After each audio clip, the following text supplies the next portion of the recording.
శ్రీ గురుభ్యో నమః. శ్రీమాత్రే నమః. మా ప్రేక్షకులందరికీ పరాభవ నామ సంవత్సర ఉగాది శుభాకాంక్షలు తెలియజేస్తూ, ప్రతి నక్షత్రానికి రాశి ఫలితాలు ఈ సంవత్సరం అంతా ఏ విధంగా ఉన్నాయి అనేది ఇప్పుడు మనము తెలియచెప్పుకుందాం. ఏ నక్షత్రంలో పుట్టినా, ఏ పాదంలో పుట్టినా చింతించవలసిన అవసరం లేదు. చాలా మంది భయపడుతూ ఉంటారు. మూలా నక్షత్రం అండి, లేదా ఆశ్లేష నక్షత్రం అండి, భయం కదండి, అనురాధ నక్షత్రం అండి, ఇలాగా ఏదో ఒక నక్షత్రాలకి కొన్ని ఒక బండ గుర్తులాగా పెట్టేసుకున్నారు. ఈ నక్షత్రం బాగుండదు, ఈ నక్షత్రానికి చాకరీ ఎక్కువ, ఈ నక్షత్రానికి డబ్బు ఖర్చు ఎక్కువ, ఈ నక్షత్రానికి భరణి, పుబ్బ, పూర్వాషాఢ ఇలాంటి శుక్ర నక్షత్రాలకి లగ్జరీ లైఫ్ ఎక్కువ. ఇవన్నీ కూడా మన అపోహలే. ఇలా అపోహలు పెట్టేసుకుని ఆ నక్షత్రం తీరే ఇంత అని అనుకుంటూ ఉంటారు. ఏమీ కాదు. ఒక నక్షత్రము వ్యక్తి యొక్క గుణగణాలని చెప్తుంది. అది కూడా మిగతా గ్రహాల యొక్క ప్రభావం ఎలా ఉందో వాటిని బట్టి కూడా ఈ గుణగణాలు మారిపోతుంటాయి. వ్యక్తివి ఖచ్చితంగా ఇలాగే ఉంటాయి అని చెప్పడానికి రాదు. ఒక నక్షత్రానికి గాని, ఒక గ్రహానికి గాని కొన్ని వందల కారకత్వాలు ఉంటాయి. అన్ని ప్రింట్ కొట్టినట్టు ఒకేలాగా ఉండవు. అందరికి కొన్ని కలుస్తాయి. మిగతా గ్రహాల యొక్క సమ్మేళనల వల్ల, దృష్టి వల్ల, యుతి వల్ల, స్థితి వల్ల, గోచార ప్రభావం వల్ల వాటి యొక్క కారకత్వాలు, వాటి యొక్క ఫలితాలు మారిపోతూ ఉంటాయి. కాబట్టి ఎవ్వరూ ఏ నక్షత్రం గురించి కూడా ఆందోళన పడద్దు. అలాగే ఈ నక్షత్రం మాది చాలా అద్భుతమైన నక్షత్రం అని చెప్పి ఎక్కువగా అతిగా ఆలోచించవద్దు. అన్ని నక్షత్రాలు మంచివే, అన్ని నక్షత్రాలకి మంచి ఫలితాలు ఉన్నట్లుగానే అన్ని నక్షత్రాలకి కూడా కొన్ని ఇబ్బందికరమైన ఫలితాలు ఉంటాయి. అలాంటి ఇబ్బందికరమైన ఫలితాలు ఉన్నప్పుడు మనని మనం సంయమనం చేసుకుంటూ భగవంతుణ్ణి ప్రార్థించుకుంటూ ఉన్నట్లయితే అన్ని రకాలుగాను మనిషి యొక్క జీవనం బాగుండి జీవించి ఉన్నన్నాళ్ళు కూడా వారి యొక్క మనుగడ బాగుంటుంది అని చెప్పి తెలియజేస్తూ, ఇప్పుడు మనము పరాభవ నామ సంవత్సర ఉగాది ప్రారంభం కాబట్టి ఈ రాశి ఫలితాలు తెలియచెప్పుకుందాము. ముందుగా గ్రహస్థితులు. 19వ తారీఖు మార్చి రోజున మనకి ఉగాది ప్రారంభమవుతోంది. అంటే శుక్లపక్ష పాడ్యమి అన్నమాట. ఆ రోజు నుంచి మళ్ళీ తిరిగి సంవత్సరం అయ్యే వరకు, అంటే ఫాల్గుణ బహుళ అమావాస్య రోజు వరకు కూడా సంవత్సర కాలంగా మనము ట్రీట్ చేస్తూ ఉంటాం. కాబట్టి ఈ సంవత్సర కాలానికి సంబంధించి గురువుగారు ఎలా ఉన్నారు, శనిగారు ఎలా ఉన్నారు, రాహుకేతువులు ఎలా ఉన్నారు అనేది చాలా ప్రధానంగా మనము పరిగణనలోనికి తీసుకుంటాం. అంటే మిగతా గ్రహాలను కూడా పరిగణనలోనికి తీసుకుంటాము. కానీ సంవత్సర ఫలితాలు చెప్పేటప్పుడు దీర్ఘకాల సంచార గ్రహాలని ఎక్కువగా పరిగణనలోనికి తీసుకోవడం జరుగుతుందన్నమాట. కాబట్టి ముందర ఈ గ్రహస్థితులు ఎలా ఉన్నాయి అనేది తెలియచెప్పుకుందాం. గురువు గారి యొక్క స్థితి మిథున రాశిలో సంచారం 19 మార్చి 2026 నుంచి మనము గ్రహస్థితులు తెలియజెప్పుకుంటున్నాం. అలాగే శని గారి యొక్క స్థితి మీనరాశిలో ఉంది, రాహు గారి యొక్క స్థితి కుంభరాశిలో ఉంది. సమసప్తకాలలో ఉంటారు కాబట్టి వీళ్ళిద్దరూ కూడా కేతువు గారి యొక్క స్థితి సంచారము సింహరాశిలో ఉంది. ఇక మే 20 అంటే సుమారు నెలలు తీసుకున్నాం మనము. మే 20 అంటే మే నెలలో కూడా గురువు గారి యొక్క సంచారము కానీ, శని గారి సంచారము కానీ, రాహుకేతువుల సంచారము కానీ ఎక్కడ వారి యొక్క రాశులు మారలేదు. స్థితులు ఇంకా అదే రాశిలో సంచారంలో ఉన్నాయి. ఇక జూన్ 2వ తేదీ వచ్చేటప్పటికి గురువు గారి యొక్క సంచారము తన యొక్క ఉచ్చ రాశి అయినటువంటి కర్కాటక రాశిలోకి వచ్చిన్నది. శనిగారు కానీ, రాహు కానీ, కేతువు కానీ వారి సంచార రాశులలోనే ఉన్నారు. ఇక చూడండి, ఆగస్టు 2 నుంచి శనిగారి వక్రం ప్రారంభం అయ్యింది. ఎప్పటి వరకు? డిసెంబర్ 2వ తేదీ వరకు. అలాగే నవంబర్ 1వ తేదీన గురువు గారి యొక్క స్థితి సంచారము కర్కాటక రాశి నుంచి మళ్ళీ సింహరాశిలోకి వచ్చి ఉన్నది. ఇక రాహుకేతువుల స్థితులు ఇంకా మారలేదు. శనిగారి యొక్క వక్రము జరుగుతూ ఉంది. ఆగస్టు 2 నుంచే శనిగారి యొక్క వక్రం ఉంది కాబట్టి ఈ నవంబర్ 1వ తేదీన కూడా శనిగారి వక్రం జరుగుతుంది. ఇక డిసెంబర్ 8వ తేదీన రాహు కేతువులు ఇద్దరు మారారు. శనిగారి వక్రం నడుస్తూ ఉంది. గురువు గారి యొక్క సంచారము కర్కాటక రాశి నుంచి సింహరాశిలోకి వచ్చి ఉండి అతిచారంతో ఇది సింహరాశిలోనే నడుస్తూ ఉన్నారైనా. ఇక రాహు గారి స్థితి సంచారము మకర రాశిలోకి వచ్చినది. కేతువు గారి సంచారము కర్కాటక రాశిలోకి వచ్చి ఉన్నది. ఇలా ఎన్నాళ్ళు అంటే ఇప్పుడు దగ్గర నుంచి ఇంకా 1.5 సంవత్సరాల కాలం రాహుకేతువుల యొక్క సంచారము మారబోవడం లేదు. ఇక డిసెంబర్ 8వ తేదీన శనిగారి వక్రము తీరిపోయింది. ఎందువల్ల? డిసెంబర్ 2 వరకే కాబట్టి శనిగారి వక్రము. శనిగారు మళ్ళీ రుజు మార్గంలోకి వచ్చేసి ఉన్నారు. గురువు గారి యొక్క స్థితి సంచారము కర్కాటక రాశి నుంచి వచ్చి ఉన్న సింహరాశిలోకి అదే సంచారం జరుగుతుంది. రాహు మకర రాశిలోకి వచ్చి ఉన్నారు, కేతువు కర్కాటక రాశిలోకి వచ్చి ఉన్నారు. ఇక ఈ సంచార కాలాలు రాహుకేతువులవి 1.5 సంవత్సరాల కాలం ఉంటాయి. కాబట్టి ఇక వీరి గురించి మనము ఎక్కువ ఆలోచించనవసరం లేదు. గురువు గారు మళ్ళీ తిరిగి వక్రిస్తున్నారు.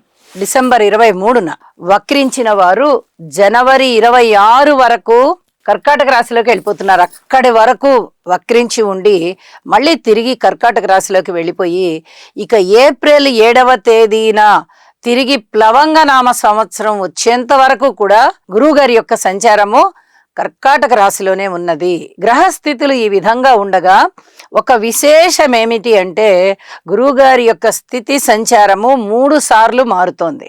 ఇది చెప్పదగినటువంటి సూచన అన్నమాట. ఫస్ట్ మిథున రాశిలో ఉన్నారు, తర్వాత కర్కాటక రాశిలోకి వెళ్ళారు, తరువాత మళ్ళీ సింహరాశిలోకి వచ్చి వక్రించి మళ్ళీ కర్కాటక రాశిలోకి వెళ్ళారు. అంటే 3 సార్లు మారారు. 4వసారి తిరిగి వారు మళ్ళీ యథాస్థానం తన యొక్క ఉచ్చులోకి వెళ్ళారు. ఈ విధంగా గురువుగారు 3-4 సార్లు మారి ఉన్నారు కాబట్టి చాలా మార్పులు ఉంటాయి ప్రతి వారికి. గురువుగారి యొక్క ఉచ్చక్షేత్రమైన కర్కాటక రాశిలో వారి యొక్క సంచారం ఉంటుంది కాబట్టి ఎక్కువ కాలం చాలా అద్భుతమైన ఫలితాలు ఇస్తారు. మిత్రక్షేత్రాలలో గాని స్వక్షేత్రంలో గాని గురువు అనేవారు చాలా పెద్ద శుభగ్రహం. ఇంత పెద్ద శుభగ్రహము ఆయన యొక్క ఉచ్చ రాశిలోకి వస్తున్నారంటే అడిగిన వారికి అడగని వారికి కూడా కోరికలు తీర్చేస్తారు. అవి ధర్మబద్ధమైన కోరికలు అయి ఉండాలి. ఇది మనం బాగా గుర్తుపెట్టుకొని ఎవరికైనా జాతకంలో గనక కాస్త గుణదోషాలు చాలా మందికి ఉంటాయి, అందరికీ అద్భుతంగానే ఉంటుందని చెప్పలేము. గుణదోషాలు ఉన్నట్టయితే గురునామస్మరణ చేయడము, అలాగే గురువు గారికి స్తోత్రాలు చేసుకోవడము, గురు సేవ చేయడము, ఆశ్రమాలకి సేవ చేయడము, ఇలాంటివి గనక చేసుకున్నట్టయితే జాతక దోషాలన్నీ తగ్గిపోతాయి అని చెప్తూ ఇక రాశి ఫలితాల్లోకి వెళ్దాము. సింహరాశి వారికి ఈ సంవత్సరం అంతా చాలా అదృష్టవంతమైన కాలం అని చెప్పాలి. మీరు ఒక్క జాగ్రత్త తీసుకోండి.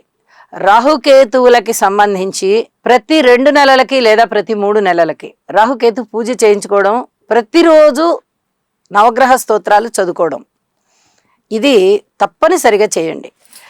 సంవత్సర ప్రారంభంలో లాభంలో ఉన్నారు. జూన్ 2 వచ్చేటప్పటికి వ్యయంలోకి వచ్చారు. నవంబర్ 1 వచ్చేటప్పటికి రాశిలోకి వచ్చారు. ఇంక ఏమి కావాలండి? ఆయన లాభంలోనూ బాగుంటారు, వ్యయంలోనూ బాగుంటారు, రాశిలోనూ బాగుంటారు. అన్ని విధాల మంచి ఫలితాలు అన్నమాట, శుభకరమైన ఫలితాలు.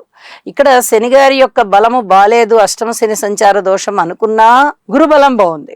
రాహు గారి యొక్క సంచార దోషం అనుకున్నా 7వ స్థానంలో ఉంది. తదుపరి 6వ స్థానంలోకి వస్తున్నారు రాహువు. 6వ స్థానంలో ఉన్నప్పుడు మళ్ళీ తిరిగి అద్భుతమైన ఫలితాలు, సంవత్సరాంతానికి మళ్ళీ అద్భుతమైన ఫలితాలు మొదలవుతున్నాయి డిసెంబర్ 8 నాటికి. అప్పటి వరకు ఇక్కడ రాహు గారి యొక్క సంచారము 7మంలో ఉన్నప్పటికీ కూడా మీకు అద్భుతమైన ఫలితాలు వస్తున్నాయి. ఎప్పుడైతే లాభస్థానంలో గురుగారు ఉన్నారో లాభాలకి ఢోకా లేకుండా అయిపోతుంది. అన్ని విధాల లాభాలు ఉన్నాయి, కానీ ఈ భార్యాభర్తల మధ్య అన్యోన్యత ఇవన్నీ కూడా ఏ గ్రహం ఇచ్చే ఫలితాలు ఆ గ్రహం ఇస్తాయి. కాబట్టి అక్కడ శనిగారి యొక్క స్థితి సంచారము బాలేదు, ఈ రాహుకేతువులది బాలేదు. కాబట్టి కొంచెం మోతాదు పెరుగుతోంది, మనం అధిక జాగ్రత్తలు తీసుకోవాల్సిన పరిస్థితి కనిపిస్తోంది. అయితే సంవత్సరం పొడుగుతా కూడా గురుబలం బాగుంది కాబట్టి ఈ ఫలితాలు, దుష్ట ఫలితాలు ఏవైతే ఉన్నాయో అవి కాస్త తగ్గడానికి అవకాశం ఉన్నాయి. దానికి గాను మీరు పరిహారాలు చేసుకోవాల్సి ఉంటుంది. అన్ని విధాల లాభాల బాటలో ఉన్నారు, కీర్తి ప్రతిష్టల్ని చక్కగా ఆర్జించుకుంటున్నారు, మీ మాటకి తిరుగు లేకుండా చలామణి అవుతుంది. ఎప్పుడైతే రాశిలోకి గురువుగారు వస్తున్నారో అత్యద్భుతమైన ఫలితాలు ఉంటాయి. మరి వ్యయంలోకి వచ్చినప్పుడు ఉచ్చలో ఉన్నారు కాబట్టి అద్భుతమైన ఫలితాలు ఉంటాయి.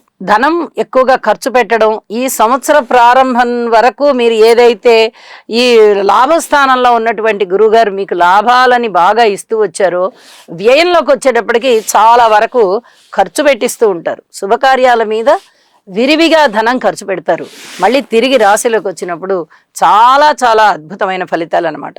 కీర్తి ప్రతిష్టలు పెరుగుతాయి, అన్యోన్యత పెరుగుతుంది, ఆదరణ పెరుగుతుంది, బంధుమిత్రులు బాగుంటారు.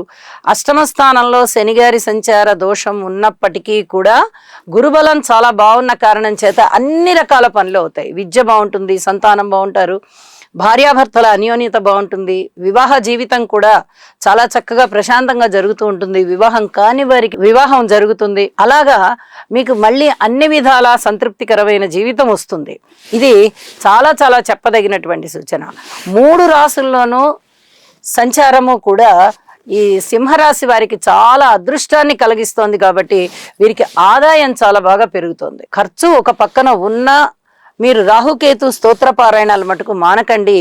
ఇది ఒక క్రమబద్ధంగా గనక ప్రణాళికాబద్ధంగా గనక చేసుకున్నట్లయితే మీరు ఈ సంవత్సరం అంతా కూడా చాలా సంతృప్తికరమైన జీవితాన్ని చూస్తారు. అన్ని విధాలా మీకు ఉన్నతి ఉంది, అలాగే సంతృప్తి ఉన్నది అని చెప్పి మరీ తెలియజేస్తూ ఉన్నాను. చెప్పిన పరిహారాలు తప్పనిసరిగా చేసుకోండి, అభివృద్ధి తథ్యం. ఇక సంవత్సరాంతంలో రాహు గారి యొక్క స్థితి ఎప్పుడైతే షష్ఠ స్థానంలోకి వస్తోందో, ఈ షష్టంలో ఈయన ఇవ్వనిదంటూ ఏమి లేదండి. చాలా అద్భుతమైన ఫలితాలు ఇస్తారు. మొండి బాకీల్ని వసూలు చేస్తారు, అనారోగ్యంతో ఉన్న వారిని ఆరోగ్యవంతుల్ని చేస్తారు, బంధుమిత్రుల్ని చాలా ప్రేమగా ఆప్యాయంగా ఆదరణగా ఆదరించేది చేస్తారు, అలాగే శత్రువుల్ని తగ్గించేస్తారు. అన్ని విధాల రాహు గారు పైగా మిత్రక్షేత్రంలో ఉంటున్నారు. అప్పటి వరకు సప్తమ స్థానంలో ఉండి ఎన్ని ఇబ్బందులు అయితే ఇచ్చారో, ఎన్ని దుష్ట ఫలితాలు అయితే ఇచ్చారో, ఇప్పుడు ఈ షష్ఠ స్థానంలోకి వచ్చిన తర్వాత అవన్నీ కూడా మంచి ఫలితాలుగా దారితీస్తాయి. ఇది చెప్పుకోదగ్గ విశేషం సింహరాశి వారికి.